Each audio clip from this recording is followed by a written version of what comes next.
Assalamualaikum warahmatullahi wabarakatuh. Alhamdulillahilladzi arsala rasulahu bil huda wa dinil haqq liyuzhirahu 'alad dini kullihi walau karihal musyrikun. Ashhadu an la ilaha illallah wahdahu la syarika lah wa ashhadu anna Muhammadan 'abduhu wa rasuluh. Allahumma salli wa sallim wa barik ala sayyidina Muhammad wa ala alihi wa sahbihi ajma'in. Rabbi shrah li sadri wa yassir li amri wahlul 'uqdatam min lisani yafqahu qawli, amma ba'd. Saudara-saudari muslimin muslimat di mana sahaja anda berada, pertamanya marilah kita menambah lagi. Bukan kita tak syukur, kita dah syukur. Kita menambah lagi rasa kesyukuran kehadrat Allah Subhanahu wa taala. Masih lagi melimpah rezeki Allah dalam hidup kita, masih lagi sihat tubuh badan kita, masih lagi Allah memelihara kita hingga Allah jauhkan kita daripada segala wabak, bala dan malapetaka. Dan mudah-mudahan kita terus saja berdoa kepada Allah tanpa sikit pun ada rasa putus asa dalam jiwa kita. Waalaikumsalam warahmatullahi. Siti Zahra, Rabiah Abdullah, alhamdulillah. Kita tambah lagi kesyukuran itu dan kita terus bermohon pada Allah supaya kalau mendung tu biar berlalu, biar cerah. Kata orang Kedah, biar dia cerah. Kan? Kalau kita dalam keadaan PKP ni, PKPB, fasa yang kelima ni, mudah-mudahan semakin hari semakin ramai yang pulih, semakin hari semakin ramai yang kembali sihat. Kalau dah terinfeksi kembali sihat, dan semakin kurang kes-kes penularan yang terbaru, semakin tidak ada kematian. Mudah-mudahan kita doa yang baik-baik, kita sangka baik dengan Allah Subhanahu wa taala, maka Allah juga sangka baik kepada kita. Apa yang tidak mampu Allah Taala lakukan dalam kehidupan di dunia ini, Allah Taala maha segala-galanya. Dan Allah Taala diberikan segala ujian ni, dia nak tengok respon kita macam mana. Tiap-tiap individu tu, allazi khalaqal mauta wal hayah, kan, dalam surah Al-Mulk ayat 2, Allah jadikan kehidupan dan kematian liyabluwakum, untuk Allah nak uji ayyukum, siapa-siapa di kalangan kamu ahsanu amala, yang terbaik, yang terbanyak, terbaik amalan dia, ahsan. Sama-samalah kita, mudah-mudahan kita saya dan tuan-tuan yang berada pada talian ini dan yang berada selepas ini pada talian, mudah-mudahan kita berdoa kepada Allah sambil kita berikhtiar duduk di rumah. Kita juga mendoakan kebaikan untuk saudara-saudari, untuk kaum muslimin khususnya. Muhammad Ashraf Ismail, salam. Hari ni tajuk apa Ustaz? Biasalah pagi ni saya perlu sampaikan kepada khususnya amnya kepada kita semualah, khususnya kepada warga Masjid Kompleks Seri Meranti, Gambang. Di sana saya buka kitab Tafsir Juz' Ammah. Jadi siapa yang ada kitab ni, dia boleh bukalah kitab ni, kitab Tafsir Juz' Ammah, dan dia dah dijual pun di mana-mana kedai buku. Tafsir Juz' Ammah. Dan bagi yang tak ada tu, dia boleh buka Al-Quran, kan, buka Al-Quran, pergi belakang sekali, juzuk yang ke-30, dan dia buka surah Al-Alaq, kan, surah apa tu ya? Surah Iqra bismi rabbikal ladzi khalaq. Kan, sebut surah Alaq, kadang-kadang apa dia surah Alaq ni, kan? Tapi bila kita sebut surah Iqra, baru teringat, tahu. Itulah surahnya. Dan kita dah sampai pada ayat yang terakhir. Hari ini kita dah sampai pada ayat yang terakhir, iaitu ayat 18 dan juga 19. Selepas tu nanti kita akan buka pula surah yang baru, iaitu surah Al-Qadar. Jadi bersesuaianlah dengan penghujung Ramadan yang nak meninggalkan kita ni. Allah sedih sangat kita. Ramadan nak tinggalkan kita ni. dan kita berada di penghujung Ramadan ni, kita nak rebut, tuan-tuan yang berada di talian dan juga saya, sama-sama kita mohon pada Allah untuk merebut, memburu Lailatul Qadar. InsyaAllah tahun ni kita bukan berbeza sikit Ramadan, kita PKP, biar berbeza sikit tahun ni. Amalan kita tu sampai layak untuk kita memburu Lailatul Qadar, insya-Allah. Ustaz kat mana tu? Saya di Kuantan. Mama Ashraf Ismail dari mana tu ya? Saya dari Kuantan.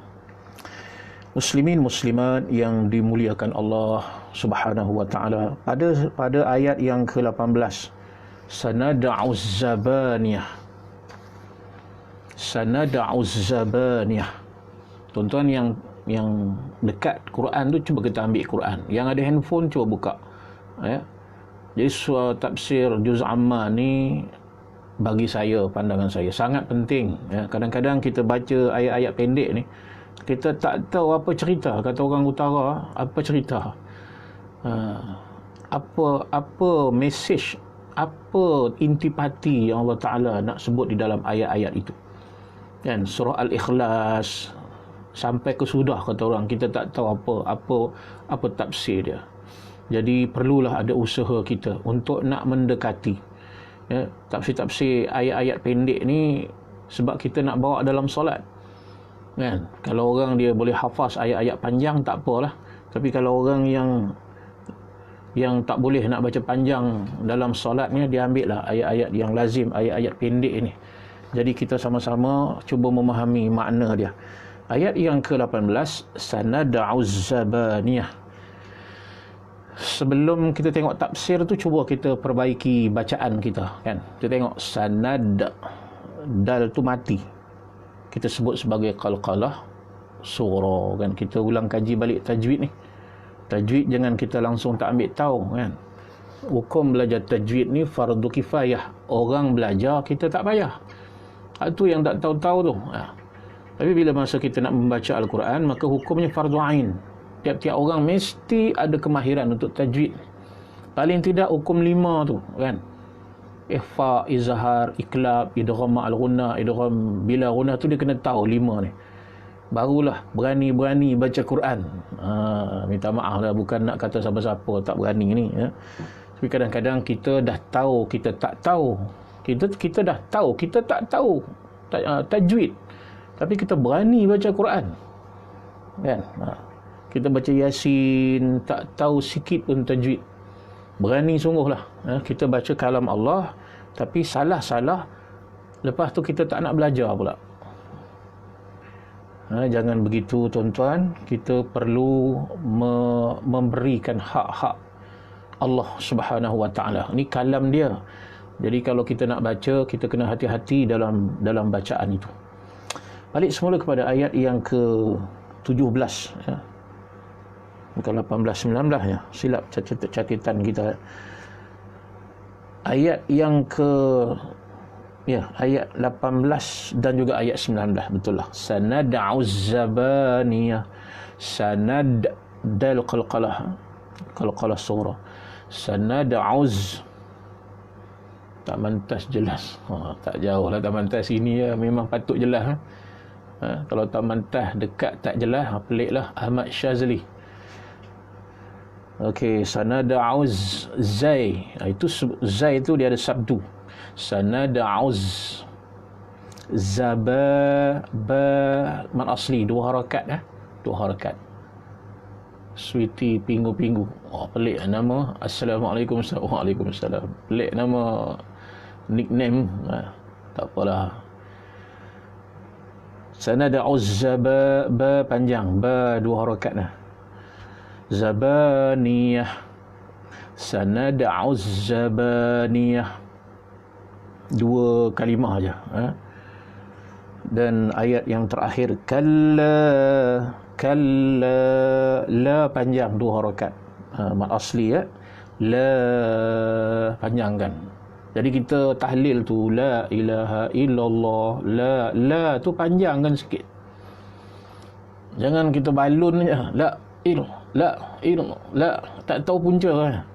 Panjang sikit, kan, la dua harakat, la kalla, la sekali lagi la, dua kali la tuti'hu, ta ni ta baris depan, tuti' huruf ta ni kena tebal sikit, tu nipis, tuti' ta tu kena tebal, tuti' wasjud qalqalah sughra, wasjud waqtarib, qalqalah kubra, waqtarib qalqalah kubra lagi. Jadi kita baca surah ni kadang-kadang kena ayat ni kita buat lebih kurang aja, sedangkan dia ada hukum hakam yang mengindahkan lagi bacaan itu. Dan bila kita baca kalla la tuti'hu wasjud waqtarib, ada gambar kubah dekat tepi tu. Cuba perasan tak? Cuba tengok dalam Quran. Ada gambar kubah. Maksudnya apa tu? Sunat kita sujud tilawah dekat situ. Sunat kita sujud tilawah. Kita sebut sujud sejadah. Pasal Pak Imam baca surah sejadah hari Jumaat. Tapi bila Pak Imam tak baca surah sejadah, dia baca surah Al-Alaq. Bila sampai ayat yang ada gambar kubah tu, perkataan wasjud, maka sunat kita sujud. Muhammad Ashraf Ismail, surah apa Ustaz? Surah Al-Alaq. Iqra bismi rabbikal ladzi khalaq. Dah habis dah, kita dah ambil, kita dah sampai di akhir ayat. Ayat yang ujung sekali. Surah Al-Alaq ayat yang terakhir. Kalla la tuti'hu wasjud waqtarib. Jadi sunat kita sujud. Disebut sebagai sujud tilawah. Dalam Quran ada 15 tempat bila sampai tengah ayat ni kita baca, sunat kita sujud. Jadi berkenaan dengan sujud tilawah ni sekejap lagi, kalau sempat masa kita bahaskan. Jadi dalam tafsir ni ada fiqh juga. Jadi sebagai ustaz, siapa-siapalah, bukan ustaz je, siapa-siapa yang baca ayat ni, dia nak terang pada orang, dia kena jelas, dia kena terang ke habis-habis. Kalau ayat tu kaitan dengan fiqh, kena jelaskan fiqh, kan? Okey, kita tengok ayat yang pertama tadi, sanad'u zabaniyah. Sanad'u, akan kami panggil, zabaniyah. Siapa dia zabaniyah? Zabaniyah ni adalah malaikat yang bertugas menyeksa orang-orang di dalam neraka. Ya. Maka begitu angkuhnya manusia, begitu membantahnya manusia dalam kehidupan di dunia, tidak mahu tunduk dan patuh kepada Allah Subhanahu wa taala, lalu Allah Taala takutkan bagi jiwa-jiwa yang mahu takut. Yang tak takut ni dia buat dia buat tak tahu. Allah SWT sebutkan sanad'u zabaniyah, nanti akan kami panggil, kami seru malaikat zabaniyah. Malaikat zabaniyah ni tuan-tuan sekalian, rupa dia disebutkan dalam beberapa riwayat adalah malaikat yang sangat garang.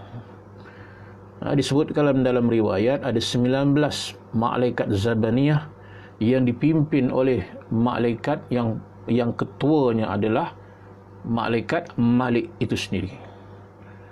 Dan begitu hebatnya malaikat zabaniyah ni, ada 19 malaikat ini. Sekali dia dia lempar ataupun dia kaut, kaut lah bahasa apa benda ya. Di kaut ahli neraka ni, sekali pegang aja, sekali tarik aja, dia boleh tarik sejumlah 10,000 manusia sebelah tangan kanannya. Sebelah kiri ni dia boleh pegang 10,000 manusia. Dan kaki dia, kaki dia yang jarak antara kaki kanan dan kaki kiri ini ribuan tahun perjalanan. Dia boleh mencengkam 10,000 sekali lempar 40,000 di kalangan ahli neraka boleh dicampakkan sekaligus ke dalam neraka Jahannam. Na'udzubillah min zalik. Dan disebutkan bibirnya mencecah ke kaki, mempunyai bentuk yang sangat mengerikan. Dan Allah Subhanahu wa taala menciptakan zabaniyah ini tidak mempunyai sedikit pun, walaupun sebesar zarrah, rasa belas kasihan.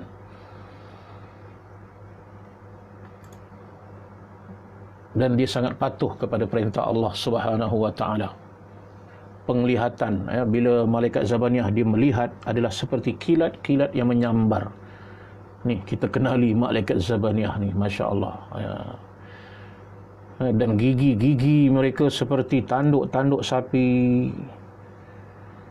Bibir-bibir yang menjulur sampai ke kaki-kaki mereka, begitu dahsyat sekali. Dan tidak ada langsung rasa belas kasihan ketika dia menjalankan tugas dan tanggungjawabnya kepada Allah Subhanahu wa taala. Na'udzubillah min dzalik. Jadi Allah Subhanahu wa taala dalam ayat ini memperkenalkan akan kami panggil, akan kami seru akan Zabaniyah itu.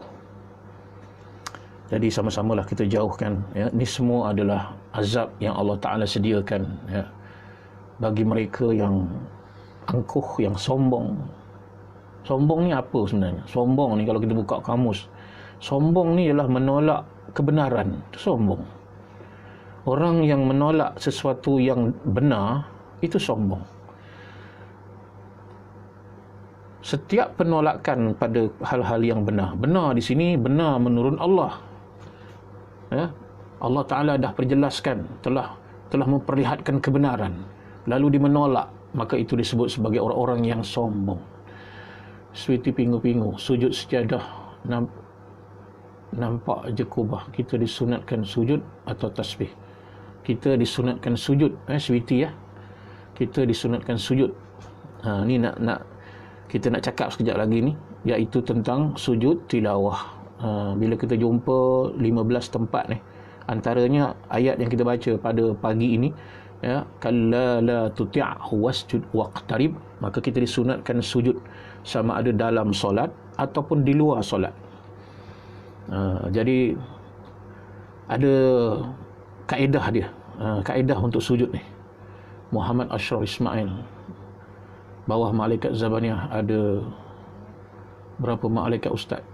Masya Allah lah. Saya pun bukannya komplit sangat pengetahuan saya ni, kan. Kita selain kita beriman pada malaikat-malaikat yang lain, cumanya Rasulullah SAW penjelaskan tentang malaikat Zabaniyah ni tadi pada ayat yang ke-18. Siapa malaikat Zabaniyah? Maksud malaikat Zabaniyah ni disebutkan oleh Rasulullah ada 19 malaikat yang tugasnya yang begitu dahsyat lah, maksudnya begitu dahsyat, dan mungkin ada petugas-petugas lainnya yang diketuai oleh malaikat Malik dan malaikat Zabaniyah ini. Kata Rasulullah SAW, barang siapa yang mahu terselamat daripada malaikat Zabaniyah ini, yang sejumlah 19 ni adalah sempena Bismillahirrahmanirrahim, ba, sin, mim, huruf-huruf ni ada 19. Maka orang-orang yang selalu menyebut Bismillahirrahmanirrahim, Allah ciptakan untuknya syurga-syurga. Allah Ta'ala berikan perlindungan.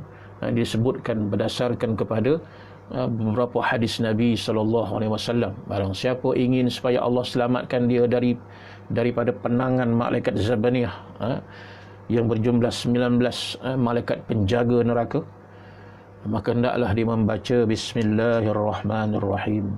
Jadi kita perbanyakkanlah amalan-amalan itu. Bawah malaikat Zabaniyah ada berapa malaikat ustaz? Okey.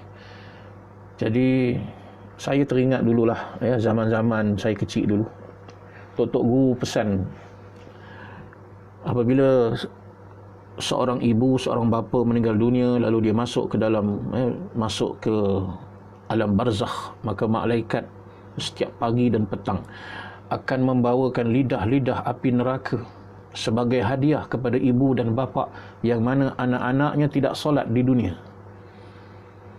Lidah api neraka tu bukan kita boleh pandang remeh.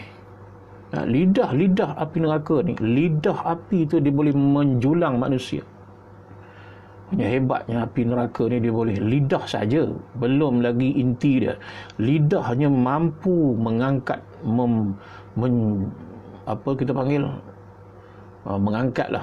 mampu mengangkat jasad tubuh manusia.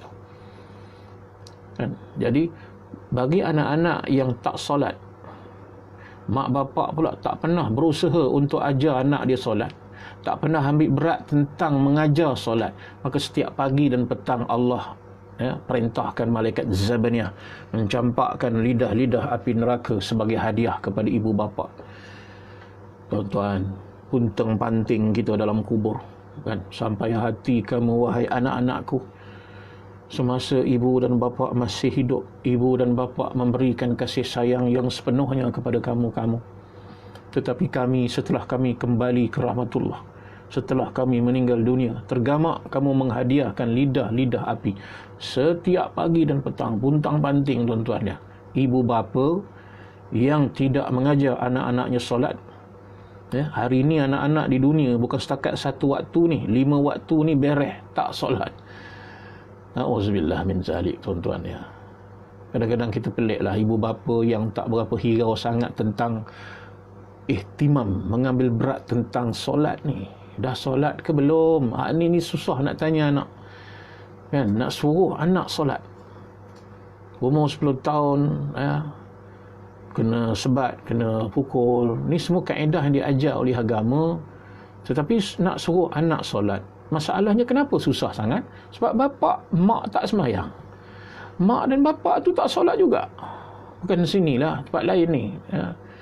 Tempat lain.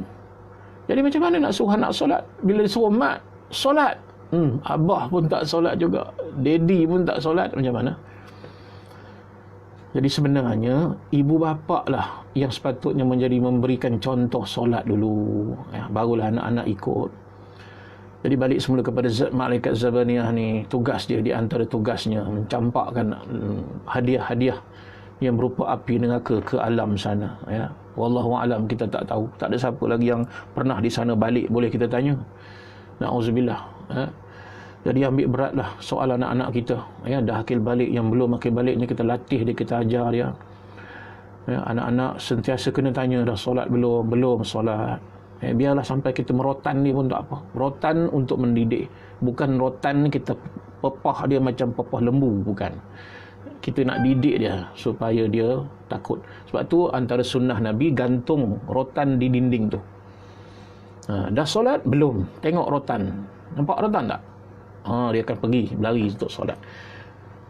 Biarlah sakit sikit di dunia ni, jangan esok kita menangis di sana. Balik semula kepada malaikat Zabaniyah ini, Allah Subhanahu Wa Taala akan memerintahkan. Allah Ta'ala menakutkan kita, menakuti kita dengan malaikat Zabaniyah ini yang tidak ada feeling langsung, tak ada perasaan apa pun. Tak ada langsung belas ihsan. Apabila diperintahkan menjatuhkan hukuman, maknanya sehebat manalah manusia di dunia ni, seangkuh mana sekalipun, seego manalah sekalipun, apa lagi bahasa yang sama tetapi tidak setanding dengan garangnya malaikat Zabaniyah yang sedang menunggu di sana. Na'udzubillah min zalik. Kita minta jauhlah. Kemudian ayat yang berikutnya, kalla la tuti'hu, sekali-kali jangan kamu perturutkan dia, jangan kamu taat kepadanya, kepada orang-orang yang angkuh. Jangan taat kepada orang-orang yang tidak percaya kepada hari berbangkit semula.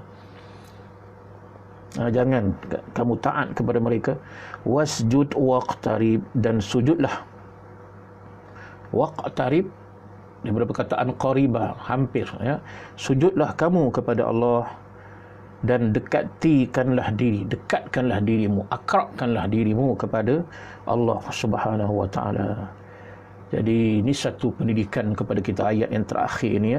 Semakin hebat tekanan, semakin besar halangan di dalam nak membuat kebaikan-kebaikan, semakin kasar sikap-sikap kasar, semakin orang-orang yang dustakan agama semakin bersikap kasar, semakin mendustakan, kan? Bila kita ajak, kita dakwah, semakin berpaling, kan? Semakin berpaling, tak nak dengar pun. Jangan kita putus asa. Itulah Allah Ta'ala nak beritahu kita. Walaupun berat dugaan dan ujian dalam kehidupan kita, jangan kita berputus asa. Tapi sebaliknya, sujudlah kamu kepada Allah. Kan? Kita menghadapi ujian pada hari ini. dengan COVID-19 ni dah masuk fasa kelima dah kan, hari yang keberapa dah, ke hari ke-56 ke 53 lebih kurang begitulah. Jangan berputus asa dengan rahmat Allah Subhanahu wa taala. Sebaliknya sujud, kita gunakan masa banyakkan sujud kepada Allah Subhanahu wa taala. Dan dai kita ni kena selalu kenakan pada bumi itu. Dia banyak sujud. Ya, waqtarib, dan dekatkan diri kepada Allah Subhanahu wa taala. Ya, supaya Allah Ta'ala lebih menyayangi diri kita, lebih dekat dengan Allah Subhanahu wa Ta'ala, sehingga segala dosa-dosa kita Allah Subhanahu wa Ta'ala mengampunkan dosa-dosa kita. Jadi itulah jalan yang kuat, kata Profesor Hamka dalam tafsir Al-Azharnya. Itulah sahaja jalan yang kuat untuk menghadapi tekanan-tekanan musuh. Baik, kita cuba buka kitab ni. Bagi tuan-tuan yang ada kitab, khususnya warga Masjid Kompleks Limeranti, buka muka surat. Kita dah berada di belakang ni, muka surat 208. Ya, 208. Dengan ayat 14 sampai 18 Allah mengatakan, tidakkah orang itu mengetahui bahawa sesungguhnya Allah Tuhannya yang memberi segala-galanya itu, kepadanya melihat dan mengamat-amati segala perbuatan dan pekerjaannya zahir dan batin. Allah Ta'ala maha mengetahui. Kan? Sebab tu bila kita berdiri nak solat ni, kita kena rasa malu dengan Allah SWT, sebab dia tahu semua cerita kita ni. Dan Allah Ta'ala maha melihat, maha mendengar bisik-bisik kita semua, dia tahu. Daripada kecil sampailah sekarang umur kita ni, Allah Ta'ala dia tahu semua. Yang aib, keaiban kita semua dia tahu. Yang zahir, yang batin, semua dia tahu. Allah mengikuti. Allah Ta'ala yang memelihara kita sebenarnya. Ini kata dia tadi, mengamat-amati segala perbuatan dan pekerjaan zahir dan batin. Jika Allah melihat orang itu bertakwa dan menurut petunjukku, Allah membalasi perbuatannya itu dengan sebaik-baiknya. Allah balas. Sebab tu, saudara-saudari yang saya hormati sekalian, banyakkanlah berbuat kebaikan-kebaikan. Walaupun manusia tak nampak kita buat, tak apa. Kan ada setengah orang dia viralkan, tak apa lah, kan. Kita tengok macam Ustaz Abid Liu, dia ada kekuatan hati dia. Kalau orang tak kuat, lebih baik tak payah buat macam tu. Kan? Kalau orang yang kuat hati dia buat macam tu, ribuan orang memuji dia pun dia tetap tawaduk. Tapi kita ni tak usah ribuan. Mari 10 orang puji kita, kita dah rasa lain macam dah rasa macam terawang-awang. Betul tak? Saya tak kata orang lah, saya sendirilah. Kalau kita buat benda baik, kita viral kan. Mari 5-6 orang puji kita, bagus kamu ni, baiknya kamu ni, Masya Allah, pemurahnya kamu. Lama-lama kita rasa tak pijak di bumi lagi dah. Akhirnya kita jadi apa dalam hati kita?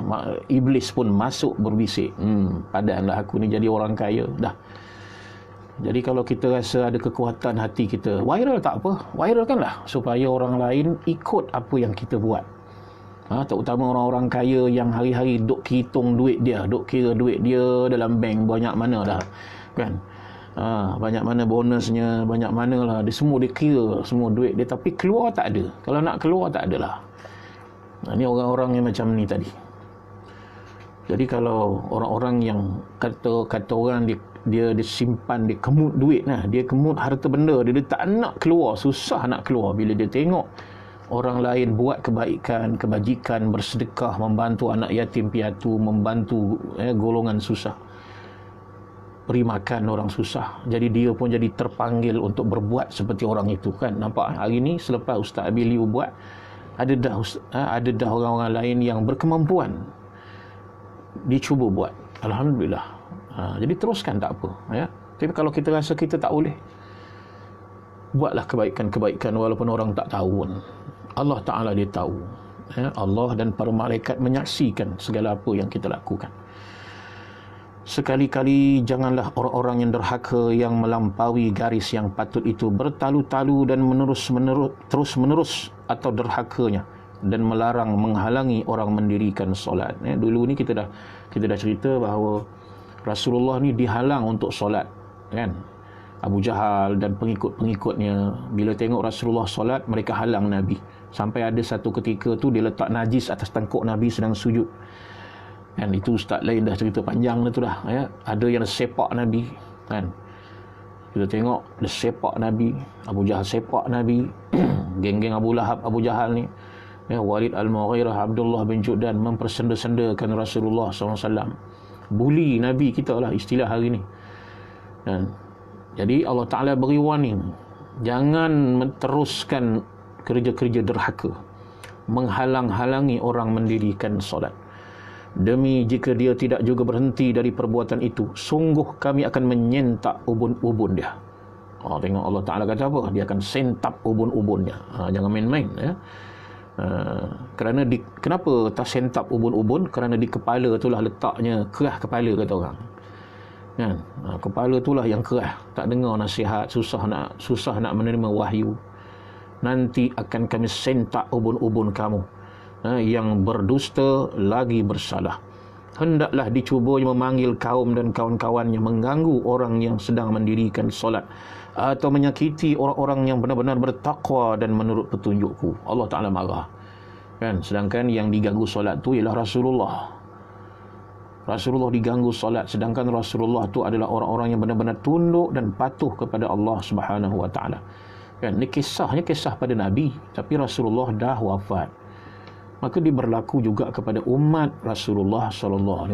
Jangan ada orang menghalang semayang hari ni. Kecuali kita lah pada hari ni, ya, kita terpaksalah tak hadir ke masjid. Siapa yang datang ke masjid hari ni kena halau balik, kena ligan, kata orang utara kan. Kena ligan, suruh pergi balik semayang dekat rumah.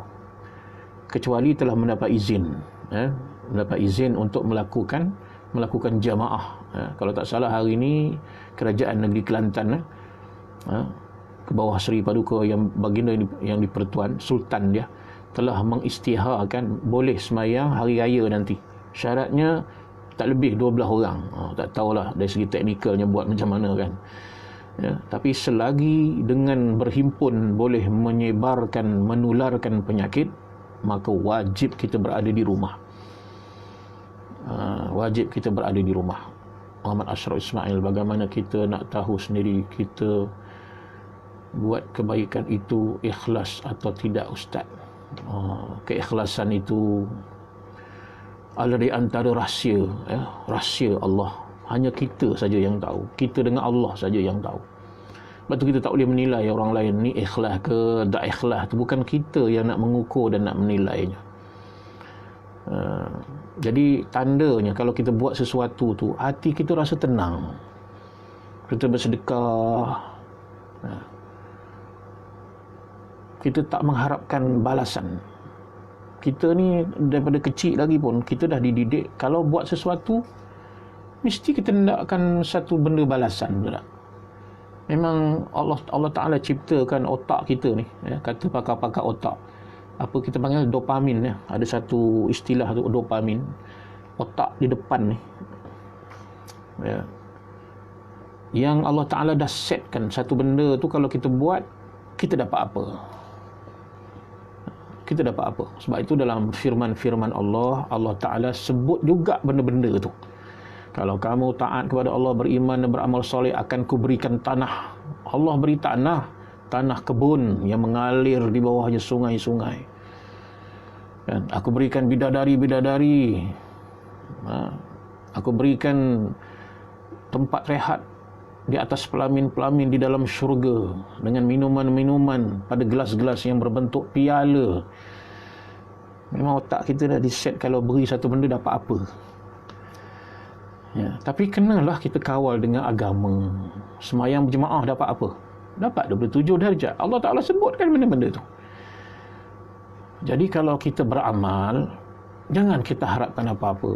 Ya, kita tak nak harap nama kita diviralkan. Kan? Kita tak perlu. Orang tak tahu pun tak apa. Jadi kita beramal tu semata-mata kita nakkan Allah sayang kita aja. Begitulah caranya. Kan? Ikhlas hanya Allah yang tahu, betul. Cik Sweety ke Mr. Sweety ni tak tahulah. Sweety pingu-pingu ya. Ikhlas tu hanya Allah saja yang tahu. Nanti ada kuliah akan saya sampaikan ya. Tak tahulah bila-bila nanti saya beritahu ya. Apa keikhlasan itu sebenarnya? Ya, kita kupas panjang berkaitan dengan keikhlasan itu. Sebab penting juga, sebab apa? Mana-mana amalan tanpa berlandaskan keikhlasan, Allah tak terima amalan tu. Ya, dia akan jadi seperti debu. Ya, debu yang berada di atas satu batu yang licin, bila angin datang tiup, hilang habis semua pahala dia. Tak ada apa yang tinggal. Jadi kita kena latih diri kita supaya kita buat sesuatu tanpa mengharapkan imbalan. Cuba kita latih diri kita. Kan? Kita kalau kita musim-musim Ramadan ni lah ya. Kita musim nak berbuka puasa. Kita kalau nak beri jiran makanan untuk berbuka puasa pada jiran, kita beri dalam hati kita. Kita nak dia pulang balik pinggan tu, betul tak? Kadang-kadang kita tunggu dekat tangga tu. Nampak adik suami kita, mu tunggu apa dekat tangga tu? Apa kita jawab? Aku nak tunggu dia pulangkan pinggan sekejap lagi. Dan dia takkan pulang pinggan kosong. Kalau dia pulang pinggan kosong, merongot kita. Aku bagi nasi goreng mak-mak. Tiba-tiba pinggan kosong aja. Kita latih diri kita. Sesuatu yang kita beri, kita tak nak imbalan. Senyum, gitu juga. Kita senyum, tiba-tiba orang tak senyum pada kita. Macam mana kita rasa? Kita senyum pada orang, kita nakkan dia balas balik. Kalau tak balas, siap-siap kita merongot. Aku penat-penat senyum, dia buang muka pula, salam pun tak jawab. Betul tak? Kita senyum ke mereka, tak kira pada siapa kita senyum ya. Orang yang waras lah. Jangan senyum dekat tiang lentrek. Jangan senyum dekat lembu kan. Kita senyum kepada manusia. Jangan kita harapkan balas. Saya sebut pasal saya buat. Kadang-kadang kita senyum dekat orang tu, dia tak balas pun, tak apa. Alhamdulillah. Yang penting kita dah senyum dan kita tak harapkan balasan senyum dia. Kalau dia balas, alhamdulillah. Begitu juga beri salam, Assalamualaikum. Itu wajib kena jawab, wajib kena balas. Lain, kalau salam tu lain lah. Jadi kita bersedekah, kita tak usah harapkan imbalan dan balasan. Kalau dapat, alhamdulillah. Dah ada signal ya, elektrik dah nak habis pula dah ya.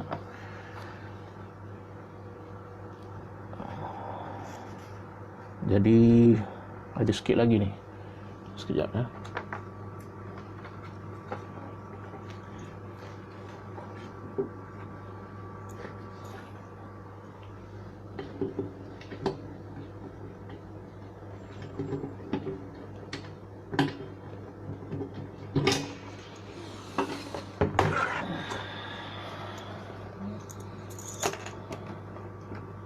Ya, dapat diselamatkan. Wujudlah ya. Soket elektrik dekat sini. Itulah dia. Apa yang boleh kita usahakan. Dan tidak juga mengharapkan imbalan-imbalan. Sama-samalah kita usahakan itu. Keikhlasan itu mahal di sisi Allah Subhanahu Wa Taala. Lagi tinggi nilai ikhlas, lagi mahal di sisi Allah. Kalau kita bersedekah RM100, ikhlas. Tak ada pun kita nakkan orang pandang kita ke, orang nak terima kasih. Kita orang tak sebut terima kasih pun kita marah. Aku dah bersedekah 100. Tak ada terima kasih langsung. Kita nak sangat ucapan terima kasih. Padahal ucapan terima kasih. Bak kata Allahyarham Tuan Guru Ismail Kamus. Apa sangatlah terima kasih tu.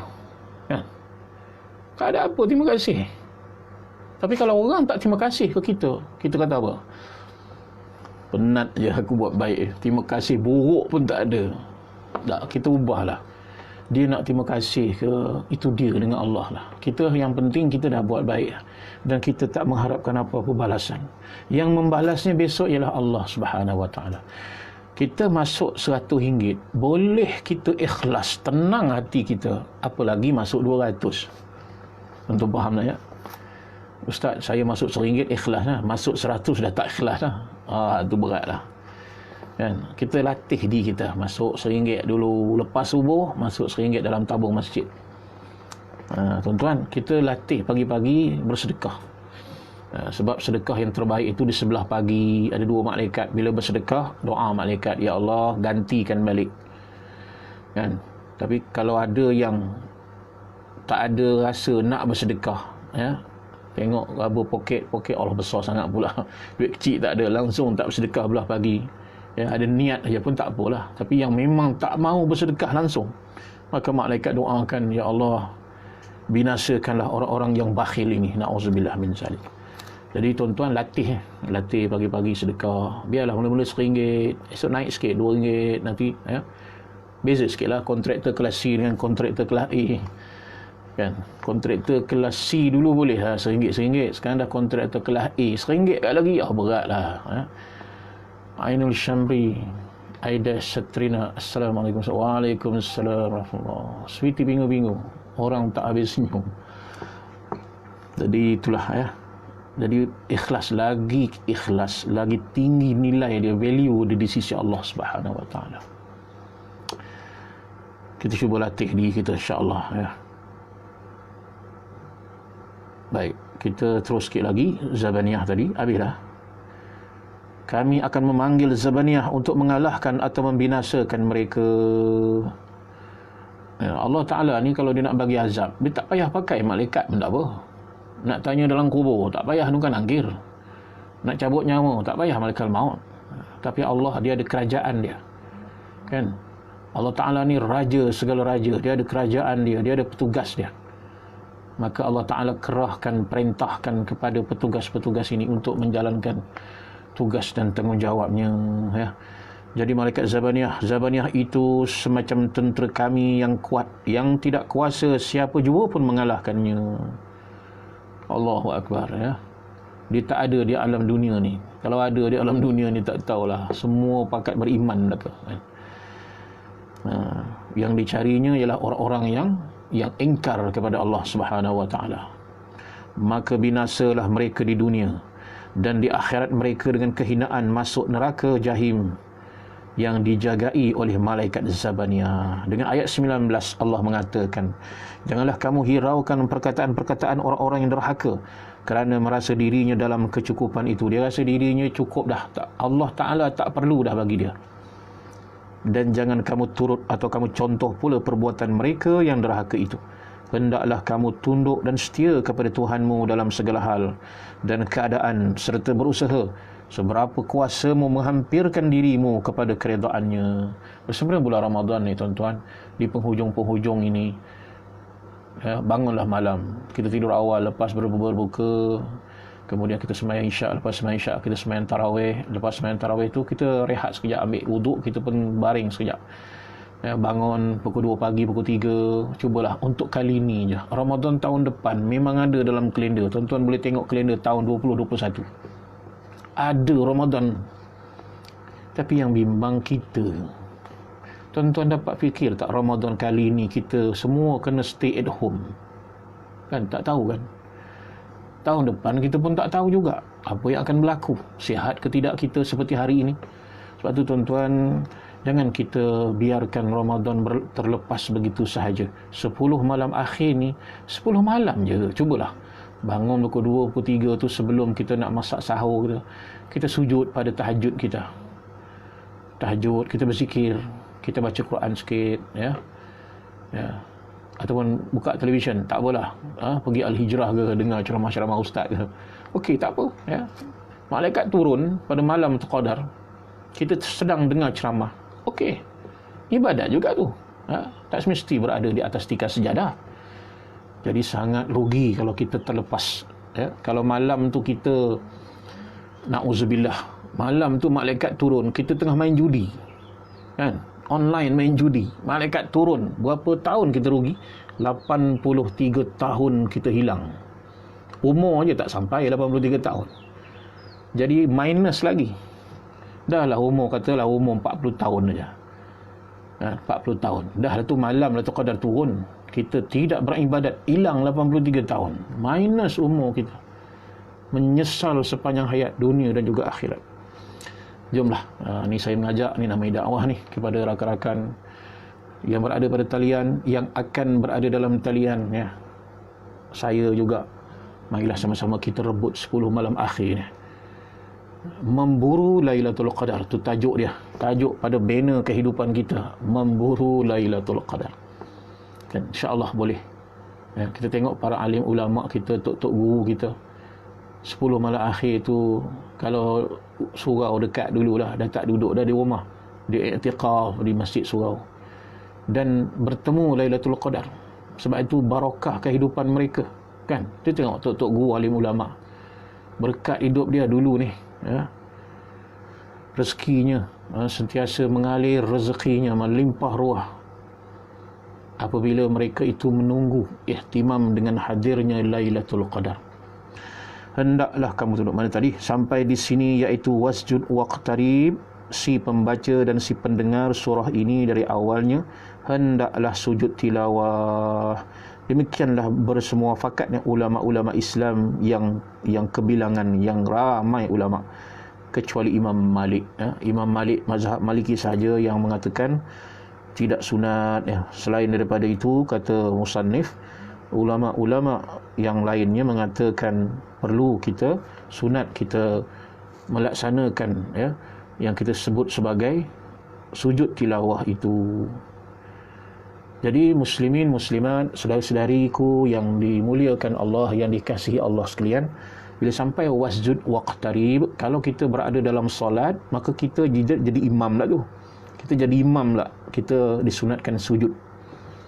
Dan waktu kita sujud tu, kita baca sajada wajhiya lilladzi khalaqahu wa sawwarahu wa syaqqa sam'ahu, ya, wa basarahu bihaulihi wa quwwatihi fatabarakallahu ahsanul khaliqin.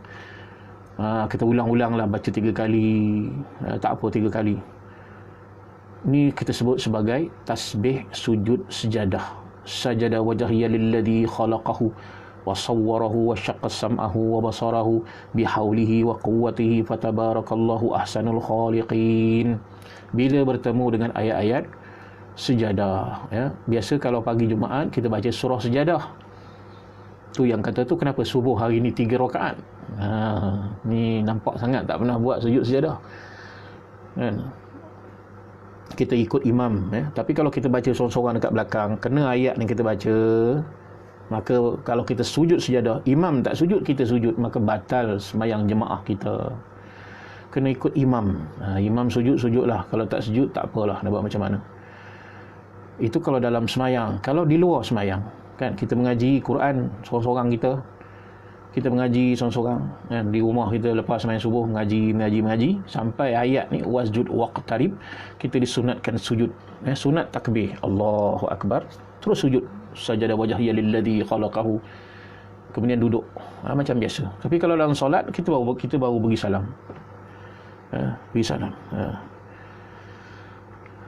Jadi sajada wajhi lilladzi, aku sujudkan wajahku ini kepada Allah yang mencipta dan membentuk rupa paras, yang membuka pendengaran dan penglihatan dengan kuasanya, dan penglihatan dengan kekuasaannya, dengan kudratnya. Maha suci Allah, dialah sebaik-baik maha pencipta akan segala kejadian. Jadi tuan-tuan muslimin muslimat sekalian, habis dah surah Al-Alaq ni dah habis, ya. Kita dulu start dengan surah An-Naba, ya. Jadi elok sangatlah lepas ni suruh ustaz-ustaz kita di mana-mana masjid surau, selepas habis PKPB pasal yang kelima ni, habis kita semua boleh mari surau, mari masjid. Cubalah kita start, juzuk amma ni start daripada surah An-Naba, ya. Kita tengok tajwid dia, baca elok-elok, baca ramai-ramai dalam masjid tu, ya. Kemudian tengok tafsir dia. Tafsir ni bukalah tafsir Ibnu Katsir, tafsir Syekh Syekh Qutb, kita boleh buka, tafsir, banyak tafsir para ulama. Kita buka, kita gabungkan, ya. Kemudian kita hafazkan surah-surah pendek ni. Seperti pingu-pingu, jadi ikut imam sujud, ya. Kalau imam sujud, kita kena sujud. Tapi kalau kita dekat belakang baca surah kita sendiri, kena ayat sujud, kita sujud, imam tak sujud, maka batal sembahyang kita. Dan hukumnya makruh kita di belakang baca surah sendiri. Kita bermazhab Syafi'i ni kita kena ikut imam. Imam apa imam buat, kita kena buat. Jadi habis tuan-tuan ya, kita akan pergi kepada insya-Allah pada minggu hadapan ya, mudah-mudahan sama ada sebelum raya atau selepas raya. Jadi raya tahun ni ya. Jadi raya tahun ni ya. Raya cara PKP ya. Jadi kita akan sambung lagi dengan surah Al-Qadar. Sesuai sangatlah ya, berbicara tentang surah Al-Qadar, dan kita berbicara sedikit tentang Lailatul Qadar. Apa bendanya Lailatul Qadar ni? Bila Lailatul Qadar ni? Dan bagaimana cara untuk kita nak memperoleh Lailatul Qadar ni? Ya, mudah-mudahan Allah Ta'ala panjangkan umur kita, murahkan rezeki kita. Jadi sebelum saya undur diri, mohon ampun, mohon maaf banyak-banyak kepada tuan-tuan yang ada di talian ni ya. Sweety bingo-bingo, terima kasihlah daripada tadi duduk mengikuti ya. Dan mudah-mudahan ada manfaat walaupun sikit. Saya ni bukanlah orang yang pakar sangat ya, tetapi cuma pernah belajar je, lepas tu kita share ramai-ramai. Mudah-mudahan bermanfaat. Ni sebagai usaha kita. Usaha nak masuk syurga ni tak boleh duduk saja je, duduk di rumah stay macam tu kan. Kata orang Melayu, yang bulat takkan datang bergolek, betul tak ya? Yang pipih takkan datang melayang. Jadi nak syurga kena berusaha, kena usaha kita. Mana usaha kita? Dan kalau bila sebut neraka, na'udzubillah min zalik, nak jauh tak daripada api neraka? Ku anfusakum wa ahlikum nara. Jauhkan diri kamu, keluarga kamu, isteri anak-anak kamu, jauhkan daripada neraka. Nak tak jauh? Nak. Mana usaha kita menjauhi? Kadang-kadang kita takut, tak nak neraka, tapi usaha kita sedang berkejar ke arah pintu-pintu neraka. Na'udzubillah min zalik. Marilah sama-sama kita bina kehidupan kita agar kebahagiaan ya menanti kita, sama ada kebahagiaan di dunia dan juga kebahagiaan di akhirat. Jadi sekadar itu saja. Maafkan saya kalau tersalah di sana sini dalam penyampaian. Al-maklumlah sekadar itulah yang termampu. Kita sama-sama mohon pada Allah, ya Allah, sekiranya Engkau turunkan ujian-ujian di dalam kehidupan ini, jadikanlah aku orang-orang yang sabar menghadapinya. Dalam suasana PKP ini kita dengar-dengar ada dah yang sanggup bunuh diri. Susah katanya duduk di rumah, segalanya susah, nampak susah belaka, akhirnya bunuh diri. Na'udzubillah. Cetek sangatlah kepercayaan kepada Tuhan. Kalau Engkau uji kami ya Allah, jadikan kami orang-orang yang sabar. Kalau dibenci, kita jadi orang yang diberikan kekuatan untuk mengharungi kehidupan itu. Sekiranya kita ni termasuk di kalangan orang-orang yang susah ya Allah, kita doa pada Allah supaya Allah permudahkanlah segala urusan-urusan dunia dan juga urusan-urusan akhirat kita. Hanya Allah saja yang boleh memudahkan. Minta pada Allah, sekiranya ada yang sakit, yang terinfeksi, kita doakan ya Allah, sembuhkanlah mereka ya Allah. Ya, mereka yang duka cita, hari-hari duka cita, somor-somor kan. Kita doa pada Allah supaya berikanlah kabar-kabar gembira kepada mereka ya Allah. Jadi sekadar itu saja. Mari sama-sama kita tutup dengan kita membaca tasbih kifarah dan surah Wal-Asri. Subhanakallah bihamdika asyhadu an la astaghfiruka wa atubu ilaik. Bismillahirrahmanirrahim. Wal 'asri innal insana lafi khusr illa alladhina amanu wa 'amilus solihati wa tawassaw bil haqqi wa tawassaw bis sabr. Kita berjumpa lagi insya-Allah pada kuliah yang lainnya. Assalamualaikum warahmatullahi wabarakatuh.